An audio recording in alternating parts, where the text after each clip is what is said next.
अस्सलाम वालेकुम जी, क्या हाल चाल है सब लोगों का। उम्मीद है कि पहला रोज़ा बहुत अच्छा गुज़रा होगा और दूसरे रोज़े का ये आगाज़ था। उठते साथ ही मैंने फ्रिज से आटा निकाला और उसके बॉल्स बना दिए और ये रात के बादाम भिगोए हुए थे तो इनको छील के रख लिया, ये भी खाऊंगी साथ। और ये साइड पे जो चल रहा है इसको बताने की ज़रूरत तो नहीं है, सब्सक्राइब कर देना है चैनल को, लाजमी लाइक कर देना है और घंटी के बटन को प्रेस कर देना है। मतलब मेरा चैनल खोलेंगे ना तो जितने कोई बटन आपको नज़र आ रहे हैं ना, सब के सब आपने बटन दबा देने हैं, ठीक हो गया। अच्छा जी, ये मैंने भिगोया हुआ था रात को ज़ीरे वाला पानी, 1 चम्मच ज़ीरा पानी के अंदर, 1 गिलास पानी के अंदर मैंने भिगो के रख दिया था। अब इसको मैंने गर्म किया, गर्म करके छान लिया और इसको मैं पी लूँगी, साथ बादाम खा लूँगी। ये सबसे पहला मील है मेरा सहरी के टाइम पे, ठीक है। और माज़रत, ये जो पीछे आवाज़ें आ रही हैं, मैं अपनी तरफ से रात को वॉइस ओवर करती हूँ ताकि शोर ना आए, लेकिन मुझे लगता है जिस टाइम मैंने वॉइस ओवर करना होता है ना, पूरे ज़माने को अपने अपने काम उसी वक्त याद आते हैं। और कुछ हमारा घर जो है ये है भी बिल्कुल रोड पे, तो वैसे ही ट्रैफिक बहुत ज़्यादा है यहाँ पे। चलें जी, इस ट्रैफिक का रोना क्या रोना है। ये मैं सालन डाला है बाउल में और बस 2 लोगों ने हमने रोज़ा रखना था, उस हिसाब से सालन डाला है और उसको माइक्रोवेव कर रही हूँ जल्दी। बस उठ के फ़्रेश होकर नवाफिल वगैरह अदा करते हैं मेरा टाइम गुजर जाता है, जल्दी से भाग जाता है, पता ही नहीं चलता। फिर किचन में आके हरी अप करना पड़ता है। इतने में अम्मी भी उठ गई थी, वो बल्कि नाराज़ हो रही थी कि आप मुझे पहले उठा देती।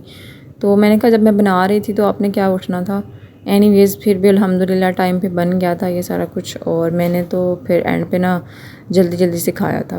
फिर आज फिर सोचा कि कल फिर टाइम से उठूँगी ताकि तसल्ली से खा सकें आराम से, क्योंकि वो जल्दी जल्दी खा के एक अजीब बोझलपन सा तारी हो जाता है, वो नहीं होना चाहिए। That is a bad practice. जिन लोगों को काम नहीं होता ना, वो काइंडली जल्दी खा लिया करें। मेरी खुदकिस्मती कि आज मंडे है, संडे नहीं था, तो कल संडे में तो बस गुजर गया ना दिन। अब मंडे को मैंने भी ड्यूटी पे जाना है, बेटे ने भी स्कूल जाना है, तो उसके लिए लंच बनाना था। ऑब्वियसली उसका तो रोज़ा नहीं था, तो बस यहाँ फिर उसका लंच बना रही थी मैं। सहरी के बाद फजर पड़ी, उसके बाद बर्तन वगैरह धोए, इतने में टाइम हो गया और बस निकलने का टाइम हो गया। ज़रा जितना भी आराम नहीं कर हुआ सहरी के बाद। इसको भी लंच में क्या देना डेली सोचना पड़ता है, कभी इसका कुछ नखरा होता है, कभी कुछ नखरा होता है। आज फिर मैंने ऑमलेट बना के उसके ऊपर ही सैंडविच, वो जो चिपका हुआ होता है ना ब्रेड अंडा जो होता है, स्ट्रीट फूड है, शायद आप लोगों को पता हो, तो वो इसके साथ बना दिया। इसमें यह है कि ये अंडा जो है ये गिरता नहीं है ऑमलेट अंदर से, और अंदर फिर केचप और मेयोनीज़ वगैरह लगा के तो उसका एक ठीक सैंडविच बना दिया था। तो अभी मुझे रात का फ़ीडबैक मिल गया है कि मम्मा वो बहुत मज़ेदार सैंडविच था। तो जो कि मैंने ऐसे बेदिली से बनाया था कि खाता तो है नहीं कुछ, जो भी बना के दो वापस ले आता है या नखरे करता है। तो खुशी हुई, चलो बच्चे कोई चीज़ किसी बहाने से खा लेते हैं। तो अगर आपके बच्चे भी लंच में ऐसे नखरे करते हैं तो कभी ये बना के दीजिएगा, शायद खा लें। ये मैंने 2-2 स्ट्रैंड लगाए हैं मैं मेयोनीज़ के और दरमियान में केचप लगाई है, उसको बस मिक्स कर दिया है। मिक्स करके मैं इसको सैंडविच को क्लोज़ कर दूँगी। क्लोज़ करने के बाद इसके 2 पीसेस काट लूँगी ताकि बच्चे को खाने में आसानी हो ना। आपको पता है बच्चे फिर गंद डाल लेते हैं, और टिफ़िन में डाल देना है अब इसको। टिफ़िन में ये वाले मैं रैप लेके रखती हूँ। ये जो रोटियां नहीं मिलती बाज़ार से, वो वाले लेके रखते हैं। तो अपना लंच भी ले जाती थी तो इसी में ले जाती थी। लंच क्या, मेरा तो नाश्ता ही खैर ड्यूटी पे होता है जाके, सुबह सुबह तो निकलना पड़ जाता है, बस बाकियों का बना के अपना ले जाती हूँ। एक दफ़ा कोई कोलीग मुझसे कह रही थी कि मेरी बच्ची जो है वो बना के देती हूँ लंच तो वो अकड़ जाता है, वो खाती नहीं है, ज़ाया करती है। तो मैं उनको बता रही थी कि इस तरह के कागज़ मिलते हैं जो रैप्स हैं ना, जिसमें रोटी मिलती है बाज़ार से, उनको समझ नहीं आ रही थी। तो ये काइंडली जिनको समझ नहीं आती वो देख लें।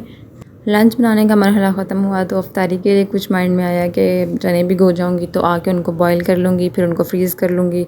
तो फिर सारे निकाले, धोए और धोने के बाद उनको भिगोया, तो एक काम ख़त्म हुआ।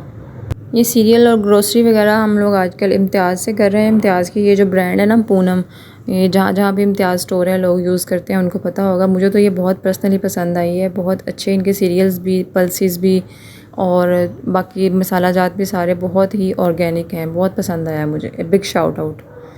और फिर चनों के लिए, चने की जो चाट बनानी है उसके लिए ये इमली भी भिगोना होती है। अगर ये बिल्कुल इन टाइम भिगोएं तो इसका पल्प अच्छा नहीं बनता। तो इसको मैंने हाथों से अलग अलग करके इसकी रूट्स निकाल ली, मैं अभी आपको दिखाई हैं। रूट्स निकालने के बाद फिर इसको भिगोया है, क्योंकि ये रूट्स जब बीच में होती हैं तो ये बीच में तंग करती रहती हैं, मुंह में आती रहती हैं। तो ये ज़रूर साफ़ कर लेनी है, साफ़ करके एक दफ़ा धो लेनी है और फिर इसको भिगोना है।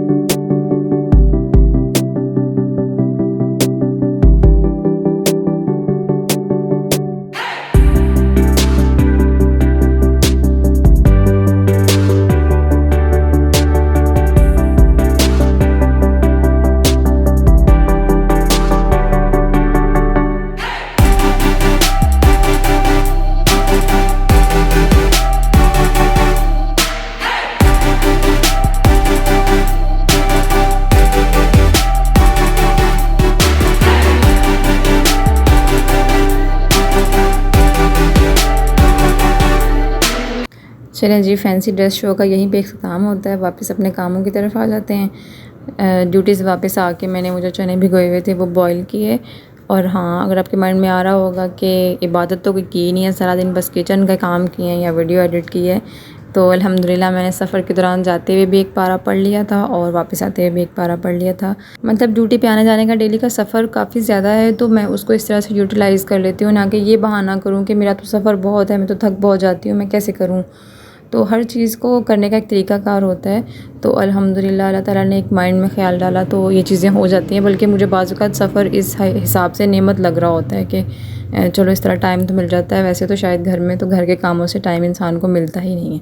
और यहाँ पे वीडियो को पता नहीं क्या हो गया था, आज मोबाइल सारा दिन तमाशा ही करता रहा है। कभी वीडियो बनाती थी तो हॉरिजॉन्टल बन जाती थी, कभी वर्टिकल बन जाती थी, और कभी मैं एडिटर में डालती थी तो कभी उसका कुछ हो जाता था। तो ये उसी तरह का एक बोगस सा क्लिप है, इसको कबूल कर लें इसी तरीके से।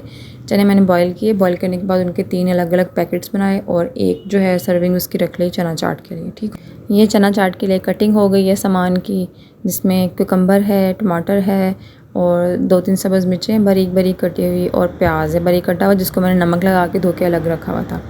और इमली को आपने हाथों से ठीक से अच्छे तरीके से मिक्स कर लेना है, इस तरह का पल्प उसका बन जाना है। उसको छान लेना है, चाय वाले स्ट्रेनर से छान लें या कोई और अच्छी स्ट्रेनर है आपके पास उससे छान लें। बस छान लेना ताकि गुठलियाँ अलग हो जाएँ। बस अब मिक्सिंग का टाइम आ गया, अफ्तारी का टाइम करीब आता जा रहा था। चने डाले, चने में सारा सलाद डाला और उसके अंदर इमली का पल्प डाल दिया। ठीक है, दही के बगैर अगर बनाना हो तो इमली के पल्प से बहुत अच्छी बन जाती है। इसमें मज़ीद चाहें खटास के लिए तो लेमन भी ऐड कर सकते हैं, टाटरी भी ऐड कर सकते हैं, अमचूर का पाउडर भी ऐड कर सकते हैं। लेकिन चूँकि ये अफ्तारी के टाइम के लिए मैं बना रही थी, तो अफ्तारी के टाइम बहुत ज़्यादा खटास भी ठा करके जाके लगती है, और बहुत बिल्कुल फीका भी नहीं होना चाहिए, वो भी फिर खाया नहीं जाता। और ये सारे मसाला जात हैं, इनका आप एक दफ़ा पॉज़ करके ना स्क्रीनशॉट ले लीजिएगा। ये है गरम मसाला है, ज़ीरा है, थोड़ी सी काली मिर्च है, थोड़ी सी दादरी सुरख मिर्च है, नमक है और थोड़ा सा चाट मसाला है। ठीक है, बस इतनी चीज़ें। और ये थोड़ी-थोड़ी का मतलब ये है कि मैंने किसी ख़ास मेजरमेंट में नहीं ली, बस मैंने इनको थोड़ा-थोड़ा ले लिया सबको, और जब इनको मिक्स किया, खाया, तो बहुत बिल्कुल परफेक्ट टेस्ट था इसका, ना ज़्यादा ना कम। यहाँ पे जी हमारे दिन का इख्तिताम होता है, और ये हमारे मुर्शद आ गए हैं कप के अंदर। इसके बगैर ना हमारे दिन का आगाज़ होता है, ना हमारे दिन का इख्तिताम होता है। तो जनाब अल्हम्दुलिल्लाह दूसरा रोज़ा भी अपने इख्तिताम को पहुँचा। आप लोगों ने अपनी दुआओं में याद रखना है और सब्सक्राइब कर देना है, चैनल को लाइक कर देना है और बेल आइकन को प्रेस कर देना है। अपनी दुआओं में याद रखिएगा। फ़ी अमानुल्लाह, अल्लाह हाफ़िज़।